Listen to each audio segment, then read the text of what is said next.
Welcome to The Psychology of Us.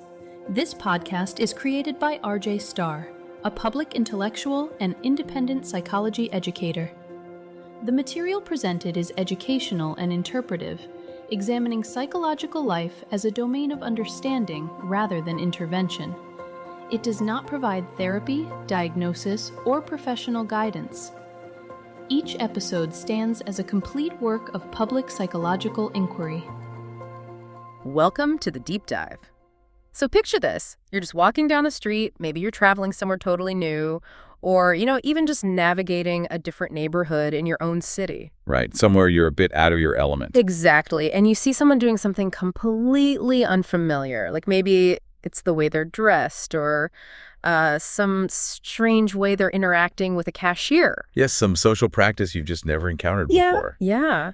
And in that very first split second, before you even have time to consciously process it, you feel this flash of judgment. Oh, definitely. It's this immediate, almost instinctual certainty that they're doing it wrong. Yeah. That they're acting weird or, that there's something fundamentally deficient about them. It's an incredibly common human experience. But what is fascinating is how factual that fleeting emotion feels in the moment. You do not feel like you're guessing. No, not at all. You feel like you are observing an objective truth about that person. And today, we are going to look at exactly why our brains trick us into feeling that way. We have a genuinely fascinating stack of sources in front of us today. We really do. Yeah, we're looking at a formal academic paper, a theoretical essay, and a set of construct documentation, and all of this is authored by Professor RJ Starr. Yes, and it's all centered on his overarching framework, which he calls psychological architecture. Which sounds intense. It is. It's a massive, comprehensive body of work. Professor Starr essentially looks at the invisible blueprints of the mind. Yeah. He's mapping out how our cognition, our emotions, our identities, and even our sense of meaning all structurally interact to create our perception of reality. And the mission of our deep dive today is to pull out one specific, incredibly powerful concept from that massive framework, something Professor Starr calls parochial attribution. That's the one. We're going to figure out exactly why our brains are structurally hardwired to view the unfamiliar as broken. And, more importantly, we're going to discover the structural antidote to our own narrow viewpoints. It's a really eye-opening concept. It is. Okay, let's unpack this. What exactly is happening when we engage in parochial attribution? Well, to understand it, we really have to start with the raw mechanics of the mind. In Starr's framework, parochial attribution is basically the tendency to interpret unfamiliar behavior or practices entirely through the norms of your own origin environment. Okay, so filtering everything through what I'm used to. Exactly. You essentially treat your local, highly specific norms as if they are these unmarked, universal standards for all human behavior. So if I grew up doing something one way, my brain just assumes that's the baseline standard for the entire human race. Right. And if someone does it differently, they're deviating from normal. That is the core of it, yeah. And this happens because of how the mind domain operates in this psychological architecture. Mm. The mind relies really heavily on schemas. Schemas, okay. Yeah. You can think of schemas as mental filing cabinets or like organized interpretive patterns. Mm. They're built from the accumulated input of literally every environment you have ever inhabited. Got it. They allow you to process the world efficiently, without having to relearn what a chair is or how to order coffee every single day. Which is fantastic when you're navigating your own hometown. Oh, it's essential. But I imagine the friction starts when you step outside of the environment that actually built those specific filing cabinets. Exactly. That is where the system hits a wall. When you encounter behavior that falls completely outside the range of your existing schemas, your cognitive system experiences what Starr called interpretive insufficiency. Interpretive insufficiency. Right. You simply do not have the files to make sense of the incoming data. I've actually experienced this firsthand, I think. A few years ago, I traveled to Paris for the first time. Oh, okay. Yeah. And I went to a cafe, ordered a coffee, and just sat there for an hour. And the waiter never brought the check. I was fuming. Let me guess, you thought he was ignoring you. Yes. I remember thinking, this guy is incredibly lazy, or he's deliberately ignoring me because I'm a tourist.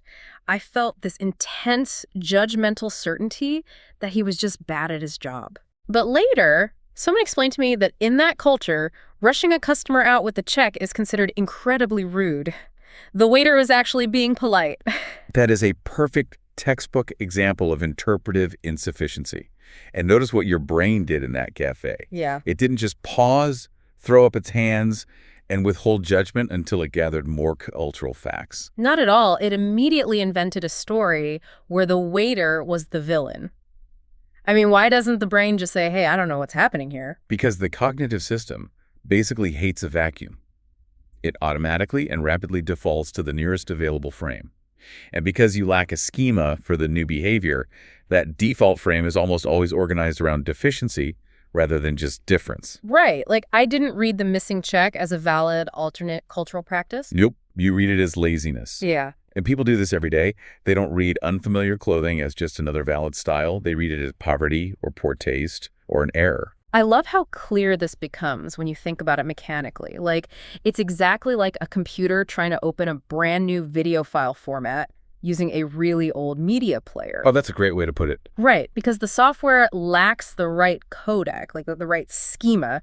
It doesn't just politely decline to open the file and say, hey, I don't have the tools to read this. Right, it tries anyway. It forcefully opens it anyway, and the video just looks like a garbled, corrupted mess of pixels.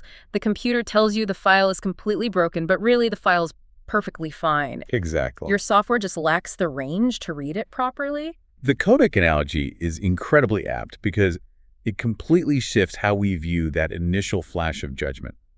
What's fascinating here is that in Starr's structural account, this initial misattribution is not generated by malice or hostility. Which is nice to hear. Right. The tourist in the cafe, in this case, you weren't being malicious. You were cognitively unequipped.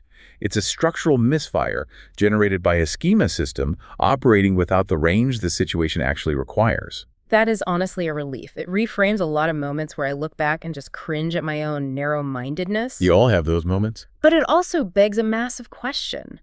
If the problem is a lack of cognitive input, like if my brain is just missing the right codec, how do I actually download the update? And that brings us to the primary variable in Starr's work, which is exposure. Yes. If schema poverty is the core problem, exposure is the mechanism for expanding what Starr calls your interpretive range. Okay. Exposure is the cumulative experience of contexts, practices, and people outside your origin environment. When a person has a wide interpretive range, they basically have a larger repertoire of available attributions. So when they see something weird, they have a lot more files to search through before they panic and default to, oh, this person is broken. Exactly. And the behavioral signature of this is highly observable. When you interact with people who have a wide interpretive range, they show significant restraint in social judgment. Really? Like you can actually hear it. Oh, yes. Their first interpretation of a situation is held provisionally. When they speak, they're less conclusory and far more contextual. They'll say things like, well, it seems like this might be happening, rather than this person is clearly an idiot. Now, hold on. Society usually credits formal education for that kind of restraint. Like, we tend to assume that people with master's degrees or PhDs are the ones with this wide, worldly perspective. Right. But Starr argues that education is really just a proxy variable. He doesn't give a free pass to the highly educated, does he? Not at all. It's a crucial distinction in his theoretical essay. A university degree, the actual piece of paper, does not confer schemas. Okay. What formal education often provides, especially if it involves history, anthropology, literature, or cross-cultural studies, is structured exposure. Ah, structured exposure. Yes, it forces the student to engage with difference, but exposure itself is the real driver. Think about a person who has never attended college, but has lived and worked across multiple vastly different cultural environments. Like maybe working on international maritime crews or doing global relief work or something? Exactly. They might have a considerably wider interpretive range than a hyper-educated academic who has spent their entire life in a homogeneous, privileged ivory tower bubble. Okay, let me push back on this idea of exposure for a second. Let's say I want to fix my schemas. If I just move to a diverse, cosmopolitan city, or, I don't know, I take a walk through a completely unfamiliar neighborhood every weekend, does that automatically fix me? Well, Am I downloading the new codex just by being near different people? Starr is very careful to shoot that idea down. He writes that proximity without comprehension can reinforce parochialism just as easily as it dissolves it. Wait, really? So just being physically near different cultures can actually make me more judgmental? Absolutely. If you can observe unfamiliar behavior from across the street and just dismiss it or avoid it or explain it away from a distance without ever having to actually interact with it, you aren't building a new schema. You're just reacting. Right. You're just reinforcing your old ones. Exposure only works when dismissal is not an option. Oh, wow. It requires immersive, sustained engagement where you are forced to navigate the unfamiliar environment on its own terms. You have to understand the logic of the behavior, not just classify it from afar. Which means we actually have to do the uncomfortable work of engaging. We can't just passively absorb diversity by osmosis on a subway ride. Exactly. But this leads to a really uncomfortable question about human nature.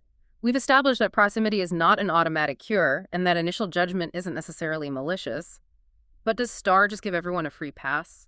That's the big question. Right, because if someone acts like a jerk to a stranger, are they always just an innocent victim of their own narrow schemas? Where does bad character actually enter the picture? Starr anticipates that exact criticism. He doesn't claim every bad interaction is just innocent ignorance. Instead, he maps out 3 distinct structural configurations of parochial attribution. Okay, 3 configurations. Right. They are not all the same. And he argues that collapsing them into one category is a massive analytical failure. This is where it gets really granular. Let's imagine a scenario to track these. Let's say a manager sees a new employee performing a task in a highly unconventional way, and the manager immediately assumes the employee is incompetent. What is the first configuration? The first is absence of schema. This is the pure input problem we just discussed with your Paris Cafe story.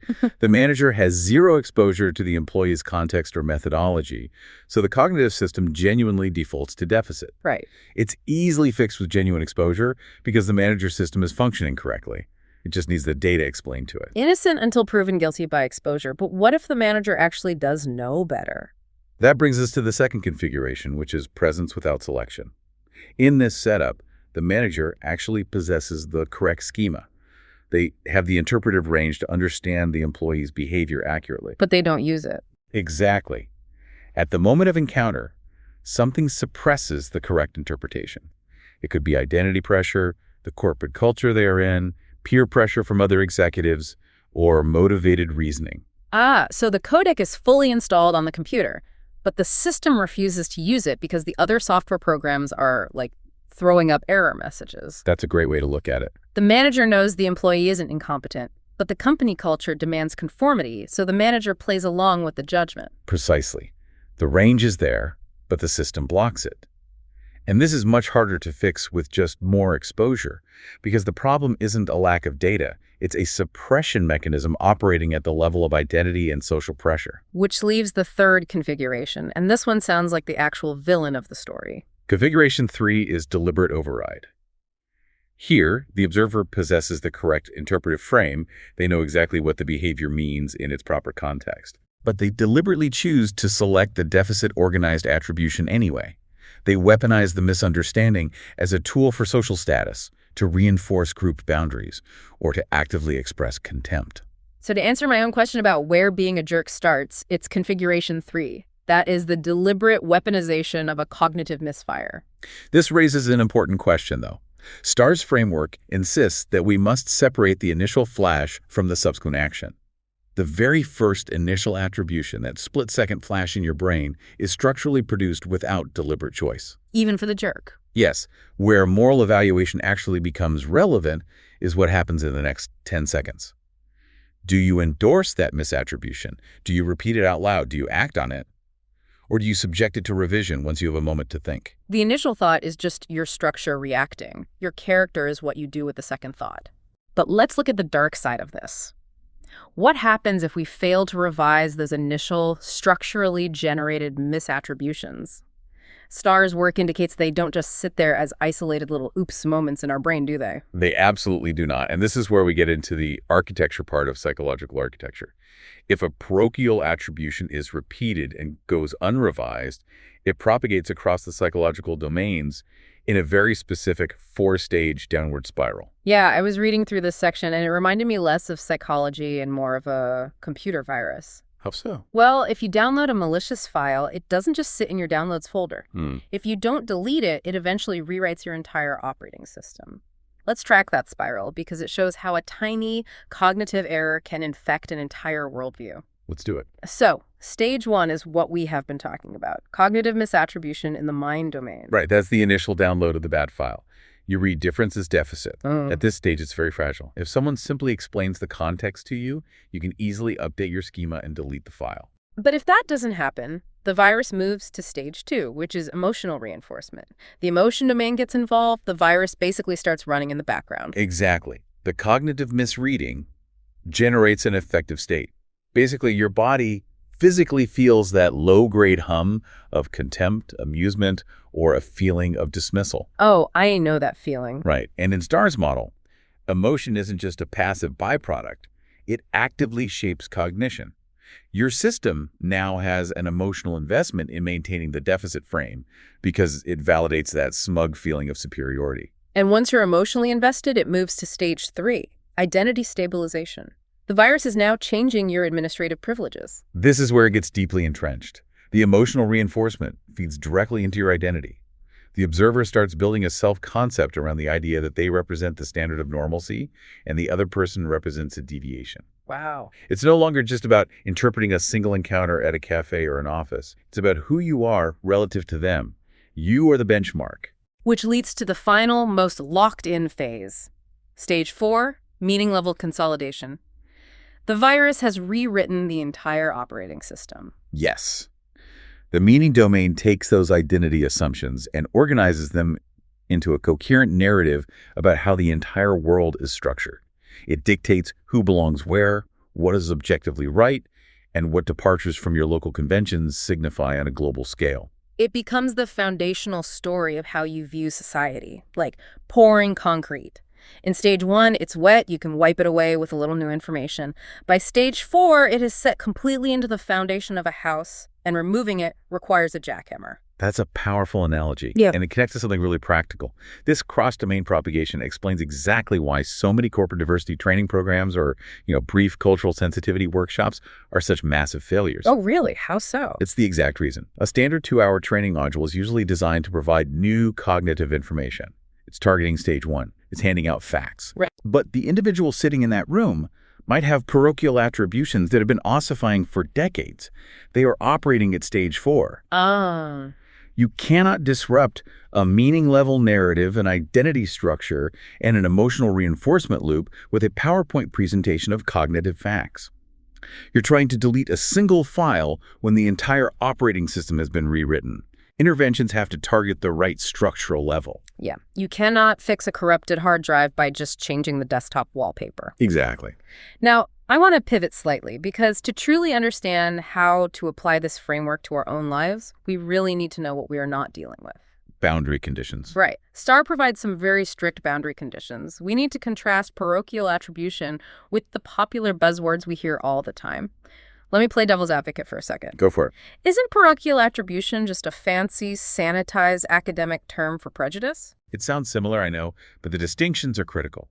If we blur the lines, the construct loses its precision. Prejudice, in social psychology, is an evaluative negative attitude toward an entire category of people. Parochial attribution is a specific cognitive mechanism. Okay, so they're structurally different. Yes. You can engage in a parochial attribution without holding a prejudiced attitude toward the person's group. Your system simply lacked the schema for their specific behavior in that exact moment. Okay, what about ethnocentrism? That literally means judging other cultures by your own cultural standards. I mean, we already have a word for this. We do, but ethnocentrism is a broad, often deliberate orientation or worldview. It's a philosophy of superiority. Oh, I see. Parochial attribution is an automatic, specific cognitive event.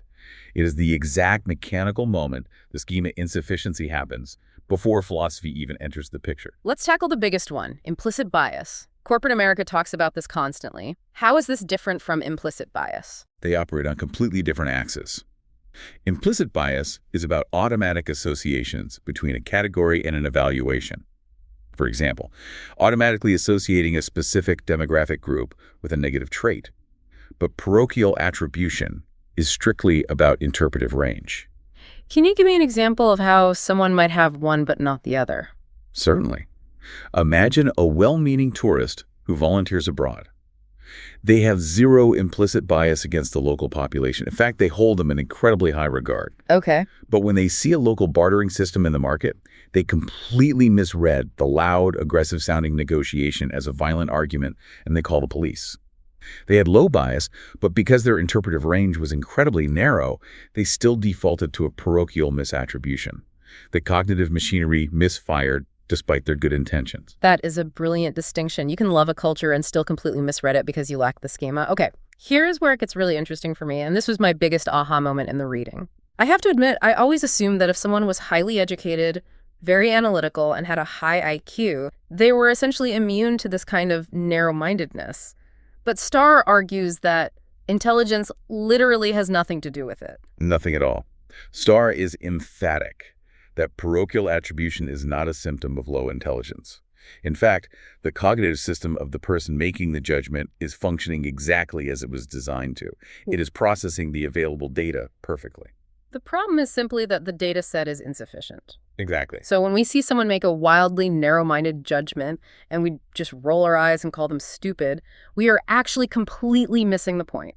It is analytically counterproductive, and honestly, it's a comforting lie we tell ourselves. Framing narrow-mindedness as a lack of intelligence misdirects us. It pulls our attention away from the actual structural conditions, the lack of schema input, and turns the situation into a personal attack rather than a solvable cognitive puzzle. If we view it as a structural deficit of exposure, we know how to fix it.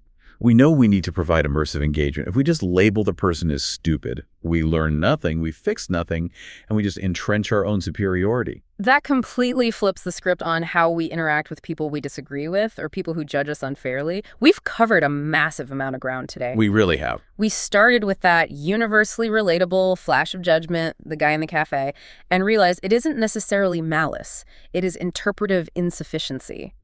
Our brains are just missing the schema, the codec, to read the situation properly. Precisely. We learned that a fancy college degree is just a proxy, and that true exposure requires sustained, comprehension-demanding engagement where you can't just walk away. We tracked the downward spiral of how a simple cognitive virus can rewrite our entire operating system, moving all the way down to a foundational, meaning-level worldview.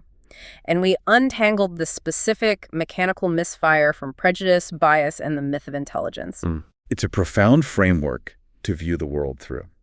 And if we connect this to the bigger picture, what Professor Starr is really arguing is that expanding your interpretive range isn't just a matter of taking a vacation to Europe or reading a diverse book. No, it's much more than that. It is a lifelong structural commitment to active comprehension.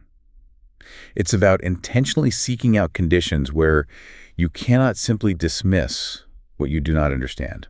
So the next time you feel that immediate flash of contempt for something unfamiliar, just pause. Take a breath and ask yourself if the person in front of you is actually doing something wrong or if your mental software just needs a new codec. And I want to leave you with one final thought to mull over today. We talked about that downward spiral, how unchallenged schema misfires harden into the very foundation of how we view reality. So ask yourself, if our deepest narratives about how the world works are built on years of unchallenged, stabilized schema misfires, what fundamental truth that you hold about society right now is actually just an artifact of your own limited exposure? This has been The Psychology of Us. The work presented here is part of a public psychological archive by RJ Starr. It is educational and interpretive, not clinical or advisory. Episodes are published as finished reflections and are intended to be encountered as complete works.